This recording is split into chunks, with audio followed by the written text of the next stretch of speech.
Magandang araw mga kagabay, ngayon po February 8, 2025, araw po ng Sabado, debosyon natin sa Mahal na Birhen. At maririnig po natin sa ating Ebanghelyo ang mga alagad ng Panginoon ay bumalik sa Kanya. At sila po'y nagkwento tungkol sa mga nangyari sa ginawa nilang misyon.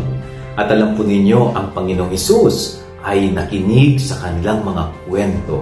Pinakinggan ng Panginoon ang lahat ng kanilang mga sinasabi. Napakaganda po ng paalala ng gospel na very simple lang. Kung wala kang mapagkwentuhan ng mga nangyayari sa iyong buhay, kay Jesus mo ikwento.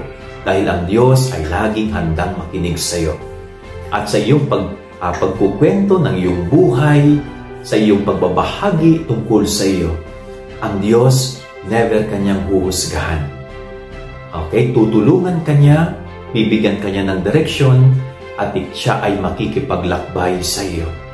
No, huwag kang mahiyang lumapit sa Diyos. Naghihintay lang ang Diyos at handa siyang makinig sa iyong sasabihin. Yan ang ating gabay-aral ngayong maghapon. God bless po sa inyo lahat. Pagpalain kayo ng Panginoon.